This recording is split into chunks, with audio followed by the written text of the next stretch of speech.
हरिओम. श्रीराम. अंबज्ञ. नाथ सोविद. नाथ सोविद. नाथ सोविद.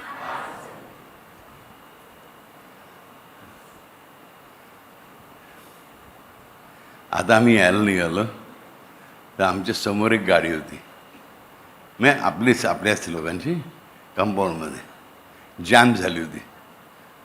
ना चालू होत होती, ना उडत होती, ना बंद होत होती. बंदच होती, बंदच, पॅक्ड. म्हटलं आमच्या लहानपणी किती सुख होतं. गाडी उडायची, आम्ही स्वतः ती करेक्ट करायचो. मेकॅनिक असेल कुठे हाकेच्या अंतरावर त्याला हाक मारायची, येऊन काहीतरी डागडूक करणार, गाडी चालवायची. आता मोठ्या गाड्या आल्या, SUV, इलेक्ट्रिक कार, समुक सगळं. पण आम्ही परावलंबी झालो. आता मेकॅनिक नाही, गॅरेज नाही, डायरेक्ट कंपन्यात बोलवायचं, कंपनी उचलून आता गाडी घेऊन जाणार. बरोबर. म्हणजे जेवढं सायन्स वाढतं आहे आणि आम्ही ताशे वाजवतो आहे की आम्ही किती प्रगत झालो, आम्ही किती परावलंबी झालो याचा आपण विचार करत नाही. आज मला त्याची खूप जाणीव झाली. सांगण्याचा हेतू काय की जेवढी प्रगती होते एवढा माणूस मात्र अधिकाधिक परावलंबी होत चालला आहे, हे आपण लक्षात घेतलं पाहिजे. तुम्हाला खरं सांगू, मुंबईमध्ये ड्राईव्ह करायची आता तरी मी करतच नाही, बरे अनेक वर्ष झालं, पण करायचं म्हणजे मला जमणार नाही.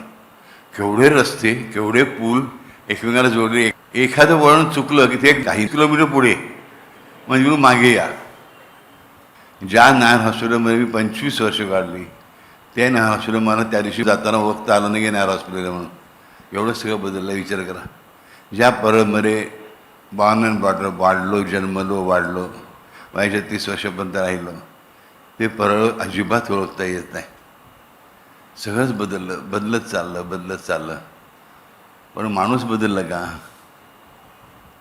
माणूस काय बदलला? माणसाचा ड्रेस बदलला, बोलण्याचे शब्द बदलले, परंतु माणूस तोच आहे. माणसाचा राग, लोभ, मान, अपमान, सुख, दुःख सगळी तीच आहे. फक्त माणसाचे कपडे बदलत जातात, माणसाची वाहनं बदलत जातात. पहिल्यांदा माणूस पायी चालायचा, मग गाढवावर बसून चालायला लागला, मग घोड्यावर बसून चालायला, मग घोड्याच्या गाडीत बसून चालायला, बैलगाडीतून चालायला, असं करता सायकली आल्या. आणि असं सगळं करता करता करता आज आम्ही एरोप्लेनपासून सगळे बसतो. पण वी आर डिपेंडंट. लक्षामध्ये आपण अवलंबून होत चाललो, डिपेंडंट होत चाललो. राईट. आज बघा, विचार करा, तुम्हाला सगळ्यांना एकेकाला एक मोठा बंगला दिला राहायला, पण तिकडे मोबाईल नाही आहे तुमच्याबरोबर आणि TV पण नाही आहे. विचार करा काय होईल परिस्थिती तुमची. एका दिवसात तुम्ही शरण आलेले असाल, काय पाहिजे ते कबूल कराल. लक्षामध्ये एवढं आपण त्या फोनवरती डिपेंडंट झालेलो आहोत. राईट. आज जी आपल्याला गोष्ट बघायची आहे ना, ही या डिपेंडन्सीचीच आहे. अवलंबून असे परावलंबी जीवन आणि पुस्तकी विद्या कधी कामाला येत नाही. परावलंबी जीवन आणि पुस्तकी विद्या कधीही कामाला येत नाही. जे जीवन परावलंबी असतं ते फुकट. कारण तुम्हाला स्वतःचा निर्णय घेता येत नाही, तुम्हाला काही करता येत नाही, वागता येत नाही, उठता येत नाही, बसता येत नाही. आणि पुस्तकी विद्या म्हणजे काय? साधी गोष्ट आहे की समजा तुम्ही एक अख्खं पुस्तक वाचलं की पोहावं कसं, आणि तोंडपाठ झालं, तुम्ही तोंडपाठ बनवून दाखवतात 5 वेळा, आणि म्हणून तुम्ही उडी मारली समुद्रात, तर काय होणार? पुस्तक इकडेच पृथ्वीवरच राहील, तुम्ही ध्याव ना. ही पुस्तकी विद्या कामाला येणार नाही, ते पोहायलाच शिकायला पाहिजे. आलं का? म्हणजे तसं आहे. तर आजची गोष्ट जी आहे ना, थोडीशी तशीच आहे, थोडीशी नाही, बराबरी तशीच आहे, त्याशीच आहे. तेच प्रिन्सिपल सांगणार आहे. तर फार फार वर्षापूर्वीची गोष्ट आहे, जेव्हा काही नव्हतं. प्रगती चांगली चालली होती भारतामध्ये, परंतु भौतिक प्रगती जेवढी आवश्यक तेवढीच असायची. आणि अशा वेळेस गावामध्ये एका नगरामध्ये एक सावकार राहतो. सुख समृद्धी होती, व्यापारधंदा उदीन व्यवस्थित चाललेला होता. नोकर चाकर भरपूर होते, 3-4 पत्नी होत्या, 10-12 मुलं होती. सगळं सुखाने चाललं आहे व्यवस्थित. दरवर्षी 4 महिने व्यापारासाठी जातो आहे, अधिक पैसा कमावून परत येतो आहे, पत्नी खुशी ते सगळ्या. पण त्याला एक दिवस काय आलं, येताना रस्त्यामध्ये त्याने ठरवलं की थोडं आपण बंद गाडीतून यायची ऐवजी, घोडागाडीतून यायची ऐवजी आपण उघड्या बैलगाडीतून येऊया. घामाच्या आधी एक अंदाजे आजच्या काळानुसार 50 किलोमीटर अंतर. त्याला 2-2.5-3 दिवस लागणार होते यायला बैलगाडीने. म्हणजे बसला, त्याला खूप बरं वाटलं. मोकळी हवा येत होती, वारा येत होता, माणसं दिसत होती. 2-4 ओळखीची मुलं भेटली त्याच्या वयाची, ते लहानपणी त्याच्यावर खेळत होती. त्याने हाक मारला, त्यांच्या घरी जाऊन खाऊन पिऊन आला. आणि घरी आले त्याच्या लक्षात की अरे आपण काय मुक्त आहोत, किती वर्ष झाली आपण असं जीवन जगलोच नाही. आपण मुक्तपणाशी गप्पा मारल्या नाहीत, कोणाचं लहानशा घरामधून आदर तिथे घेतलं नाही, काय केलं नाही.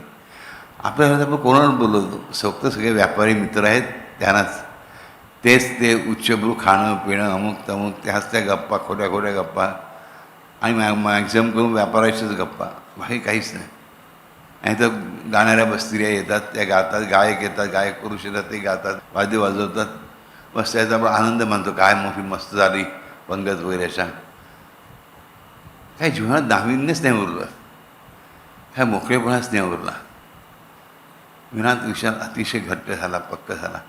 त्याच्या लक्षात आलं, रात्रभर तो विचार करत बसला. ते सगळ्या पत्नींना वाटलं की मोठ्या व्यापाराच्या टूरवरनं आला आहे, तर थकला असत्या विचारा. कोणी त्याला काही त्रास दिला गेला नाही, विचारायला गेलं नाही. हा एकटाच त्याच्या मोठा जो वाडा होता, वडाच्या वर्षगच्चीवर जाऊन विचार करत बसला. आणि विचार करता लक्षात आलं की आपण किती परावलंबी झाला. प्रत्येक गोष्टीला आपल्याला नोकर लागतो, प्रत्येक गोष्टीला घोडागाडी बैलगाडी लागते, नाही तर घोडा लागतो, पालखी लागते, मेळा लागतो. प्रत्येक गोष्ट आपली पैशानेच होते, पैशाशिवाय कुठलीच गोष्ट आपली होत नाही. आणि तिथे तर जायचं झालं तरी आपल्यासाठी वेगळा मार्ग, वेगळा रस्ता, वेगळं सगळं काही. आपण पैसे देतो आणि तिकडची उपाधी आपल्याला पटकन आतमध्ये परवानगी देतात. काय उपयोग यायचा? काहीच नाही. त्याच्यापेक्षा मी लहानपणी किती मजा करत होतो, खुश होतो, छान होतो.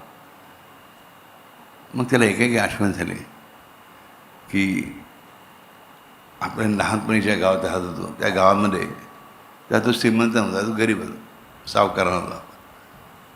तर बाजूच्या घरामध्ये आपल्या आईची एक मैत्रीण राहायची, ते आपण मावशी म्हणायचो. तिला भेटायला जाऊया. त्यांना कुठून तरी कळलं होतं की त्या बाई अजून जिवंत आहेत, ह्या त्याची आई गेलेली होती. मस्त मस्त धावत धावत धावत चालत ना, लक्षात धावत म्हणजे चालत चालत चालत धावत धावत एक जास्त 2.5-3 किलोमीटर ते गाव होतं. तिकडे गेला रात्रीच्या वेळेस. पहाटे अगदी 4 वाजता दरम्यान, कोंबडा आरवायच्या दरम्यान तो त्याच्या घरात जाऊन पोचला. त्याच्या आश्चर्यात पारावार उरला नाही, कारण त्या मावशीच दारात उभ्या होत्या. हा म्हणाला, मावशी ओळखलं का? हो ओळखलं बाबा, तुला कसं नाही ओळखणार, एवढी वर्ष तू माझ्याबरोबर राहिलास, तिकडे बाजूला माझ्या मुलांबरोबर खेळलास. मावशी तू जागी कशी? जागी नाही ज्या, तू विसरलास काय? आपण 4 वाजताच उठतो सकाळी. आश्चर्य, हो आपण आत्ता सवय झाली उशिरा 9-9:30ला उठायची. तिने अत्यंत प्रेमाने त्याला घरात घेतला. हा प्रत्येक गोष्ट अद्भुतपणे बघत होता. मावशी आणि मावशी सून आणि नाचून कशा सगळं समार्जन करतायत, कशी रांगोळी करतायत, कसं पणती ठेवतायत, चुलीवरच्या जेवणाचा कसा सुगंध जवळतो आहे. काही मानावर त्याला नाश्ता वाढला गेला, तो अर्ध्या जेवणासारखाच होता. आणि बका बसून खाल्लं, जसं काय जन्मभर उपाशी आहे. आणि तेवढ्यामध्ये आतून पूजेचे स्वर येऊ लागले आणि हाक ऐकू आली त्या ह्या मावशीच्या मुलाची. चला अरे आरतीला चला, पूजा झाली. सगळेजण नाश्ता समोर पटपट आरतीला गेले. आरती झाली. आरती करता लक्षात आलं, आपण गेल्या कित्येक वर्षात अशी पूजा केलेलीच नाही. आपल्या घरात पूजा करायला एक भटजी येतो, त्याला आपण महिन्याला पैसे देतो, तो पूजा करतो आणि जातो. तो फक्त जाताना एक प्रसादाची वाटी ठेवून जातो, त्यातली खडी साखरावर तोंडात घालतो, नमस्कार जाक्षागी करतो, झालं आपलं सण. काही आपली अवनती झाली. परत तिथून तो हा असाच विचार करत करत ओटव्यावर येऊन बसतो. गावाला प्रत्येक मनुष्य झाक मारतो, काय राव, आज कसं काय इकडे, कसं आहेस बाबा. पहिल्यांदा काय राव म्हणून सुरुवात व्हायची, मग कसं आहेस बाबा करत गप्पा व्हायच्या. चल माझ्या घरी, चल माझं शेत बघ, माझा मळा बघ, अमुक बघ तमुक बघ, किंवा माझी नातवंड, ही माझी मुलं. त्याचा जुना मित्र तिला भेटायला आला. अरे तुला आठवतं का आमच्या शेतावर आपण होळा खायला जायचो. मला हो. तुला माहिती आहे त्या जागेवरून आता मोठं जांभळाचं झाड झालं आहे, खूप जांभळं आली आहेत, खूप म्हणजे खूप जांभळं आली आहेत. तुला जांभळं आवडतात मला माहिती आहे, चल आपण जांभळं खायला जाऊया. तो मित्र सावकाराला या जांभळं खायला घेऊन गेला. बघतो काय जांभळाचं झाड लगडलेलं होतं, अक्षरशः हजारो जांभळं लागलेली होती. जांभळं ह्यानी पाडायची पण गरज, एवढी जांभळं पडलेली होती. हा मातीत पडलेली जांभळं उचलून खात होता. आणि हे हळू लक्षात आलं की आपण कित्येक वर्षात जांभळं खाल्लेलंच नाही. आपण फक्त आंबा, पेरू, चिकू, अशी संत्र, अशीच फळं खातो. आणि तीसुद्धा कशी धुवून व्यवस्थित साफ करून. या मातीतल्या जांभळांना जास्त चव आहे. त्यावेळी एवढी जांभळं खाल्ली की सगळं त्याचं तोंड जांभळं होऊन गेलं होतं. पण त्याला मजा आली, त्याला कळत होतं हे स्वातंत्र्य आहे. या सगळ्याच्या मागे काय बेसिकली स्वातंत्र्य आहे. माती नाही महत्त्वाची, जांभळाची नाही, जांभळं महत्त्वाची नाही की जांभळं लागली माती महत्त्वाची नाही. मी काही करू शकतो, हे स्वातंत्र्य माणसाला खूप प्रिय असतं. त्याने ठरवलं की आपण ह्या गावातच राहायचं. इतक्यामध्ये चालत ते परत येत असतात त्या शेतावरून, मित्र शेतावरून. त्याला गावचं देऊळ दिसतं, जुनं पडकं देऊळ. हे पडक्या देवळाच्या पायऱ्या चढताना प्रत्येक पायरीला ते आढळतं, ह्या पायरीवर आपण काय केलं आहे, ह्या पायरीवर आपण कशी उडी मारली होती, ह्या पायरीवर कसा साप बसला होता, त्याला कसा आपण हुसकून लावला होता, ह्या पायरीवर आपलं कोण भेटलं होतं. असं करत करत करत तो आतमध्ये गेला. छोटंसं देऊळ, छोटंसं शिवलिंग, याच्यावर धार चालूच आहे अभिषेकाची. मस्त वाटलं. तिकडे बसून राहिला, रमून रमून रमून. लहानपणची भजनं तिला आठवायला लागली. आणि मी ते अजून भजन मंडळी आहे का रे इकडे? हो आहे ना, संध्याकाळी येतात, तू ये ना. हा संध्याकाळी धावत अगदी वेळेच्या आधी येऊन बसला. मग त्याला भजनी मंडळी दिसेना. माणसं भरपूर येत होती, आंबून दिसरू गेला. मग त्या लक्षात तीच मंडळी आली आणि भजन करायला बसली. आज कसा 50 वर्षापूर्वी धोतर कोट टोपी घालायचे अंगात, नंतर लेंगा पायजमा घालायला, मग पॅन्ट शर्ट घालायला रे. आज तुम्ही काय काय आणखी पॅन्टचे वेगळे प्रकार घालता. पहिला डबल प्लेट पॅन्ट होती, मग सिंगल प्लेट पॅन्ट होती, मग विदाऊट प्लेट पॅन्ट होती, आता परत प्लेटवाली पॅन्ट आली. आणि आता ट्राउझर्स काय कधी नॅरो होतं, कधी बॉटम. आमच्या वेळेला एलिफंट बॉटम, बेल बॉटम असे प्रकार होते. तिकडचे कपडे थोडे घेत होतं नसल्याची पद्धत वगैरे बदललेली होती. पण लोक आले तसेच भजन करायला लागले. हे लक्षात आलं की वस्त्रामध्ये काही फरक नाही पडला. वस्त्रामध्ये फरक पडला पण भजनात फरक पडलेला नाही. भजन सुरू झालं. हा भजन ऐकत राहिला. भजन ऐकता ऐकता हा एवढा तल्लीन होऊन गेला की बाकीचे भजन करण्यात येऊन कधी निघून गेले त्याला कळलंच नाही. ह्याचं भजन चालूच होतं.